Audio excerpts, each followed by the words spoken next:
មានបងមួយចំនួនគាត់ឆ្ងល់ថាមិនbằngគាត់ download លុយ mobile app របស់យើងអត់បានអញ្ចឹងមូលហេតុគឺដោយសារតែលុយ mobile app របស់យើងត្រូវបានដាក់ឲ្យប្រើប្រាស់សម្រាប់តែប្រជាជនកម្ពុជាតែប៉ុណ្ណោះអញ្ចឹងសម្រាប់បងអ្នកដែលគាត់ទាញយកលុយ mobile app របស់យើងអត់បាន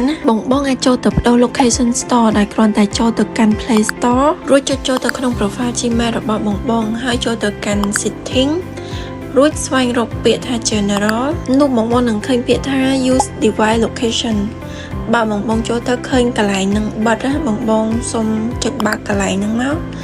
ចុចបើកអញ្ចឹងមកអញ្ចឹងនៅពេលដែលបងចុចបើកអញ្ចឹងហើយសុំចូលទៅកាន់ពាក្យ account and device preference ដើម្បីចូលទៅឆែកមើលថាតើ location store របស់យើងបានបដូរមកប្រទេសកម្ពុជាឬនៅអញ្ចឹងនៅពេលដែលយើងឃើញពាក្យថា Cambodia បែបនេះមានន័យថាយើងបដូរបានហើយអញ្ចឹងបងអាចត្រឡប់ថយក្រោយវិញមករួចសេចពាក្យថាលុយលឿននោះបងនឹងចូលទៅ download លុយលឿន mobile app របស់យើងបានហើយបងអាចចូលទៅចុះឈ្មោះប្រើប្រាស់លុយលឿន mobile app របស់យើងបានយ៉ាងងាយស្រួលសូមអរគុណដល់អតិថិជនទាំងអស់ដែលតែងតែទុកចិត្តនិងគាំទ្រប្រើប្រាស់លុយលឿន mobile app